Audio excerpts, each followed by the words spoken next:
السلام علیکم، آپ دیکھ رہے ہیں بول نیوز، میں ہوں مونس رضا اور میں ہوں شمائلہ ارشد۔ ہیڈ لائنز آپ نے دیکھی۔ بلیٹن کے آغاز میں سب سے پہلے اہم خبر یہ ہے کہ گرفتار کوکین کوئن انمول عرف پنکی کی جان کو کس سے خطرہ۔ کراچی میں بغدادی تھانے کے لاک اپ اور باہر سیکیورٹی ہائی الرٹ کر دی گئی ہے۔ ملزمہ کی حفاظت کے لیے جاری سیکیورٹی پلان بول نیوز نے حاصل کر لیا۔ ملزمہ کے لیے 1 S P, 2 S D P Os, 3 S H O سمیت 40 اہلکار تعینات کیے گئے ہیں۔ کراچی سے گرفتار ہونے والی مبینہ منشیات فروش انمول عرف پنکی سے متعلق تحقیقات نے نیا رخ اختیار کر لیا۔ قومی شناختی کارڈ، پاسپورٹ اور سفری ریکارڈ سے بڑی اہم تفصیلات سامنے آ گئی ہیں۔ ملزمہ نے نام تبدیل کر کے شناختی کارڈ بنوانے کی کوشش بھی کی تھی۔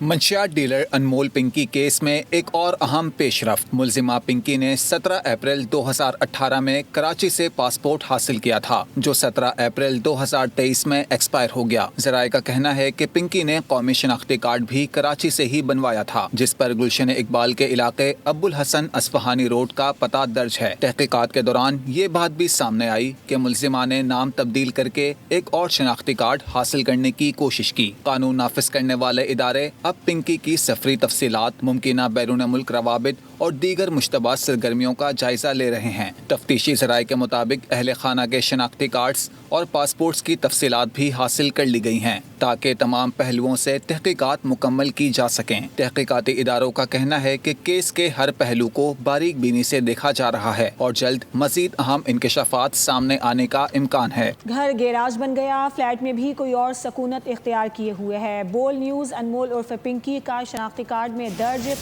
پتوں پر سب سے پہلے پہنچ گیا۔ شناختی کارڈ پر موجود پتہ ابو الحسن اصفہانی روڈ گلشن اقبال درج ہے، جبکہ مستقل پتے پر بلوچ پڑا جہانگیر روڈ کا ایڈریس سامنے آیا ہے۔ مزید حقائق جاننے کے لیے بول نیوز کی ٹیم پتے پر پہنچ گئی۔ ہمارے نمائندے محمد کاشان اس حوالے سے مزید تفصیلات کے ساتھ رپورٹ کریں گے۔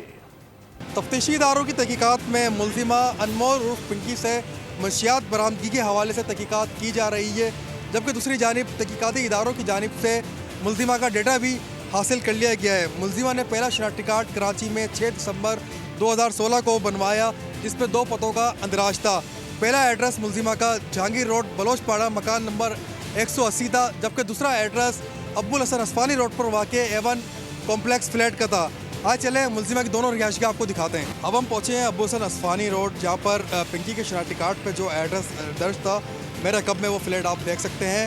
تحقیقاتی اداروں کی تحقیقات کے مطابق 6 دسمبر 2016 کو انمول عرف پنکی نے شناختی کارڈ پہ جو ایڈریس درج کروایا تھا A1 کمپلیکس کا ایڈریس تھا، جو کہ ابو الحسن اصفہانی روڈ پر واقع ہے۔ یہاں پر ہم نے ان کے جو مکین ہیں، جو رہائشی ہیں، ان سے ہم نے بات کرنے کی بار بار کوشش کری، لیکن اس معاملے پر کوئی بھی بات کرنے کو تیار نہیں ہوا۔ آگے چلتے ہیں، آپ کو جو جمشید کوارٹر کے جس ایریا میں جہانگیر روڈ پہ رہائش پذیر تھیں، وہاں کا کیا صورتحال ہے، اس مکان میں کون رہائش پذیر ہے، آج چلیں ان سے بھی بات کرنے کی کوشش کرتے ہیں۔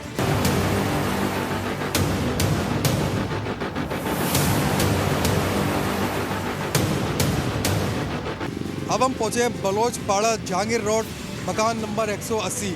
میرے کب میں جو پلاٹ ہے آپ دیکھ سکتے ہیں کہ 2016 میں انمول عرف پنکی کے شناختی کارڈ پہ اس پلاٹ کا ایڈریس جو ہے وہ درج تھا۔ جب ہم یہاں پر آئے صورتحال کچھ اور تھی۔ اب یہ پلاٹ جو ہے وہ ایک گیراج میں تبدیل ہو چکا ہے۔ میرا کب میں آپ اس کے مناظر بھی دیکھ سکتے ہیں۔ تحقیقاتی حکام کی جانب سے اب تک نادرہ سے جو ڈیٹا ان کی جانب سے لیا گیا ہے اور نادرہ حکام نے جو ان کو ڈیٹا فراہم کیا گیا ہے، اس میں مستقل پتہ جو ہے اس پلاٹ کا تھا۔ یہاں پر ہم نے بات کرنے کی کوشش کری، لیکن علاقہ مکینوں کی جانب سے اور اس پلاٹ میں جو اب کام کر رہے ہیں ان کے آنر نے بات نہیں کری اور بات کرنے کا انہوں نے انکار کر دیا۔ ہم نے آپ کو پنکی کے دونوں رہائش گاہ دکھائی، جو کہ کراچی میں جن علاقوں میں اور جن مکان میں وہ رہائش پذیر تھی، وہ تمام چیزیں ہم نے آپ کو دکھائیں۔ مزید بھی جو ہے اس حوالے سے بول نیوز کی جانب سے انویسٹیگیٹو تحقیقات کی جا رہی ہے۔ جی، پنکی ڈرگ کیس سے متعلق شرجیل میمن نے کہا کہ اس پر سیاست کی بجائے معاشرے کو اصلاح کے لیے کام کرنا ہوگا۔ نشے کی لت میں مبتلا افراد معاشرے اور اہل خانہ کے لیے بڑا چیلنج ہے۔ حکومتی ادارے اپنے حصے کا کام کر رہے ہیں۔ اسکول میں بچوں کے سرپرائز ٹیسٹ کی تجویز بھی دے دی۔ پہلے بھی کل بھی پرسوں بھی اسمبلی میں کہا، یہ ڈرگز کا چیلنج جو ہے یہ بہت خطرناک چیلنج ہے، بہت سیریس چیلنج ہے۔ انفارچونیٹلی ہم نے اس کو ابھی تک اتنا سیریس نہیں لیا، ہم کا مقصد میں کسی ایک حکومت کی بات نہیں کر رہا، میں پورے پاکستان کی بات کر رہا ہوں۔ یہ ایک بہت بڑا نیٹ ورک ان کے چل رہے ہیں اور یہ کافی لوگوں کا یہ مین کاروبار بن چکا ہے اور اس میں نام بھی بڑے بڑے آئے۔ میں کسی کو نام نہیں لوں گا کیونکہ ہمارا مقصد قطعاً یہ نہیں ہے کہ ہم بیٹھ کے جو لوگ ان کے خریدار تھے ان کی بیٹھ کے یہاں پگڑیاں اچھالیں۔ تو میں پرسنلی اس چیز کے خلاف ہوں کہ آپ کسی کا بھی نام لیں کیا کریں، لیکن یس یہ ایک پورا نیٹ ورک ہے، اس نیٹ ورک کو نیست و نابود کرنا حکومت کی ذمہ داری ہے۔ میری میڈیا سے گزارش ہوگی کہ تھوڑا اس کو ہم گلیمرائز نہ کریں۔ اس کو ہم نے اپنے اس میں کوشش کی تھی کہ ہم اسکولز میں ہم کرائیں ٹیسٹ، وہ ہم کرائیں ایک ریپڈ ٹیسٹ، اور ریپڈ ٹیسٹ بھی رینڈم ٹیسٹ۔ تو اس کو معاشرے کو بچانے کے لیے آپ نے اس تمام ڈرگ ڈیلرز کو ان کو کیفر کردار تک پہنچانا ہے، ایسی سزا دینی ہے کہ دوبارہ کوئی جو ہے وہ نہ ڈرگز کا کاروبار کرنے کے لیے میدان میں آئے اور نہ وہ سوچے اس کو۔ کراچی میں سہراب گوٹ پولیس نے بدنام زمانہ منشیات فروش ملزمہ نازمینہ کو گرفتار کر لیا ہے۔ گرفتار ملزمہ کے قبضے سے منشیات آئس اور نقد رقم بھی برآمد ہوئی ہے۔ پولیس کے مطابق ملزمہ جنت گل ٹاؤن اور اطراف کے علاقوں میں منشیات فروخت کرتی تھی اور اس سے قبل بھی تھانہ سائٹ سپر ہائی وے سے منشیات کے مقدمے میں گرفتار ہو چکی ہے۔ گرفتار ملزمہ کے خلاف مزید قانونی کارروائی اور سابقہ مجرمانہ ریکارڈ کی تفصیلات حاصل کی جا رہی ہیں۔ جیکب آباد میں پسند کی شادی کے بعد پورا گاؤں جلانے کے واقعے نے سندھ کو ہلا کر رکھ دیا ہے۔ جلے ہوئے گھروں، خوفزدہ خاندانوں اور مسلح افراد کی ویڈیوز سامنے آنے کے بعد واقعہ سنگین رخ اختیار کر گیا۔ لڑکی کے والد نے الزام لگایا کہ مخالفین نے آگ خود لگائی۔ جیکب آباد میں پسند کی شادی کے بعد پورے گاؤں کو آگ لگانے کا اندھوناک واقعہ۔ گاؤں صدیق رائی میں آتش زدگی کی ویڈیو بھی منظر عام پر آ گئی۔ ویڈیو میں گھروں اور مسلح افراد کو دیکھا جا سکتا ہے۔ دوسری جانب لڑکی کے والد کا ویڈیو بیان بھی سامنے آ گیا۔ بیان میں لڑکی کے والد نے الزام لگایا کہ گھروں کو آگ برڈو برادری نے خود لگائی۔ میری ایک 4 سالہ بیٹی بھی برڈو برادری نے اغوا کی ہے۔ ادھر لڑکے کے والد اور والدہ کا کہنا ہے کہ بیٹے کی غلطی پر پورے گاؤں کو سزا دی گئی۔ دوسری جانب وزیر اعلیٰ سندھ سید مراد علی شاہ نے نوٹس لیتے ہوئے کمشنر اور ڈی آئی جی لاڑکانہ سے رپورٹ طلب کر لی۔ فوری کارروائی کا حکم بھی دے دیا۔ برڈو برادری کے گھروں کو جلانے کے الزام میں چنا برادری کے 32 افراد کے خلاف مقدمہ درج کیا گیا ہے، جبکہ 5 ملزمان گرفتار بھی کیے جا چکے ہیں۔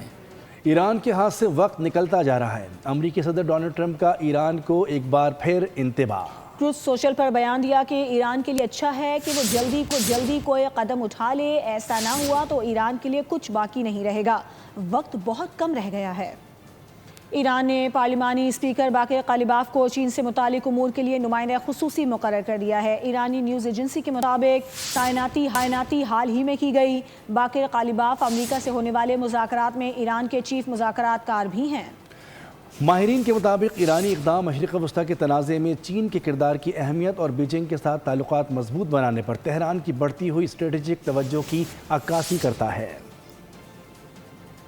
ایران پر دوبارہ حملے شروع کرنے کا مطلب یہ ہوگا کہ اسرائیل اور امریکہ نے ماضی کی غلطیوں سے کچھ نہیں سیکھا۔ روس نے خبردار کر دیا۔ ویانا میں بین الاقوامی کانفرنس سے خطاب میں روسی مندوب نے کہا کہ اگر ایران پر حملہ ہوا تو بہت بڑی غلطی ہوگی۔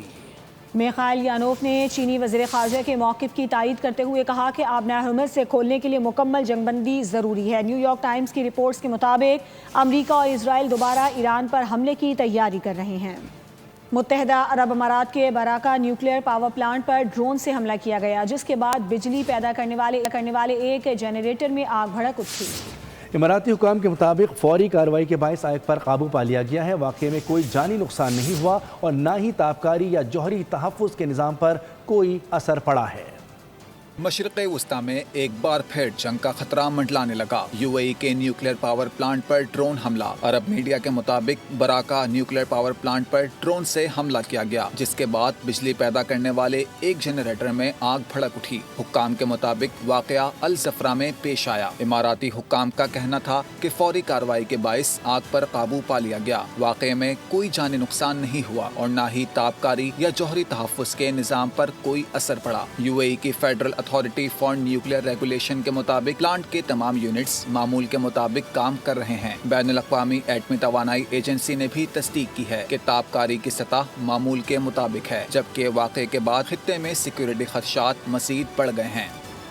جنگ بندی کے باوجود لبنان میں اسرائیل کی وحشیانہ کارروائیاں جاری۔ اسرائیلی حملوں میں 18 لبنانی شہید 124 زخمی ہو گئے۔ لبنان کی وزارت صحت نے 24 گھنٹوں میں ہونے والے جانی نقصان کی تفصیلات جاری کر دی۔ مزید ایک اسرائیلی فوجی کے ہلاک ہونے کی بھی تصدیق ہو گئی ہے۔ حزب اللہ کا کہنا ہے کہ ہفتے کو صہیونی فوج کے خلاف 17 کارروائیاں کی گئیں۔